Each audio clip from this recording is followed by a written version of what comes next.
పదార్థములు కడుపునకును కడుపు భోజన పదార్థములకును నియమింపబడి ఉన్నవి. దేవుడు వాటిని నాశనం చేయను. దేహము జారత్వము నిమిత్తము కాదు గాని ప్రభువు నిమిత్తమే. ప్రభువు దేహము నిమిత్తమే. చాలా జాగ్రత్తగా అబ్జర్వ్ చేద్దాం. ఇందులో గూఢమైన అర్థము ఉన్నది. మనకి ఫిజికల్ గా ఒక బాడీ ఉన్నది మనందరికి.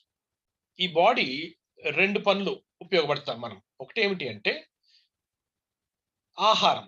మనందరం కూడా ఆహారం తీసుకుంటాము. మనకు కడుపు ఉన్నది. సో ఆ భోజన పదార్థములు మనం ఎందుకు తీసుకుంటాం మనము? ఈ కడుపులోకి వెళ్ళి అవి జీర్ణించుకున్న తర్వాత మనకు శక్తి రావడానికి మనము ఆహారం తీసుకుంటాం. ఆ భోజన పదార్థాలు ఎందుకున్నాయి? మనం తినడానికే కదా ఉన్నాయి.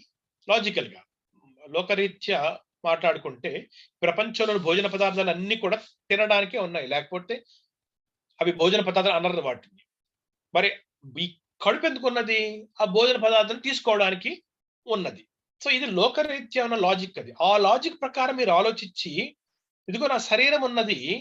నా శరీరం దేనికి? ఇదిగో ప్రపంచంలో ఏ వ్యక్తితో పడితే ఆ వ్యక్తితో నేను వెళ్ళి శరీర సంబంధం పెట్టుకోవచ్చు కదా. శరీరం అందుకే కదా ఉంది.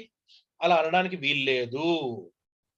మీరు కడుపుకి మీ దేహానికి మీరు కంపేర్ చేసుకున్న భోజన పదార్థాలకి నా కడుపు కోసమే కదా ఉన్నాయి అని చెప్పి నా దేహము జాగ్రత్తం చేసుకోవచ్చు కదా. నేను అందుకోసమే కదా దేహం ఉన్నది అని అనుకుంటే మీరు లోకస్తులు తర్కించే విధానంలో తర్కించి మీరు మోసపోవద్దు.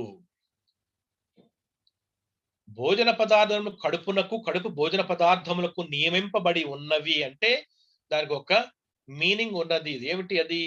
అది ఆహారము ఈ శరీరానికి శక్తి కొరకు అవసరం కనుక శక్తికి కావలసినంత వరకు మనం తిని దానికి ఆ పని అక్కడతో ముగిస్తాం మనం. కానీ దేహము జారత్వం కొరకు కాదు. అదే విధంగా కంపేర్ చేసుకుని నా దేహము ఇదిగో నా కోరికలు వస్తున్నాయి కాబట్టి కోరికలు తీర్చుకోవడానికి దేహం ఉంది అని చెప్పి ప్రపంచంలో జారత్వము వ్యభిచారము చేసుకుంటూ వెళ్ళిపోతే అది అతి దుర్నీతి, అతి భయంకరమైన పని. ఎందుకు? దేహము జారత్వము నిమిత్తము కాదు గాని ప్రభువు నిమిత్తమే. మీరు అనుకుంటున్నట్లు మీ ఫిజికల్ బాడీ భోజనం కొరకు కేవలము జారత్వము కొరకు అని అనుకుంటున్నారేమో కానీ దాని కొరకు కాదు. అంటే సెక్షువల్ ఇంటరాక్షన్ కొరకు కాదు. ఈ దేహముకి ఒక విలువ ఉన్నది. ఈ దేహము ప్రభువు నిమిత్తమే. అంతేకాకుండా ప్రభువు దేహము నిమిత్తమే. ఇది కొత్త మాటని ఇంట్రడ్యూస్ చేస్తున్నాడు పౌలు అక్కడ. నీ దేహము ప్రభువు నిమిత్తమే నాకు ఆగిపోతే అక్కడ ఒక మీనింగ్ ఆగిపోతుంది అక్కడ. కానీ ప్రభువు దేహము నిమిత్తమే ఎందుకు ఇంట్రడ్యూస్ చేశాడంటే ఆ మాట మన దేహము తిరిగి లేపబడబోతుంది. చాలా మంది ఏమనుకుంటారంటే ఈ దేహము ఇక్కడితో ఎండ్ అయిపోతుంది, మట్టితో వచ్చింది, మట్టితో వెళ్ళిపోతుంది కదా, కనుక ఈ దేహం గురించి ఏం ఆలోచించక్కర్లేదు. ఈ దేహం ఎలాగూ చనిపోతుంది, ఎలాగూ మట్టిలోకి వెళ్ళిపోతుంది, నా ఆత్మ రక్షింపబడింది, దేహంతో పాపం చేయొచ్చు అని అనుకునే అనేక మంది వెర్రివారు ఉన్నారు ఈ ప్రపంచం. వారికి చెప్తున్నాడు పౌలు, ఆ అపరిపక్వతలో ఉన్న వారికి, మీరు ఏమనుకుంటున్నారు? మీరు లోక తర్కము ప్రకారం ఆలోచిస్తున్నారు. మీరు భోజన పదార్థము కడుపునకు, కడుపు భోజన పదార్థముకు.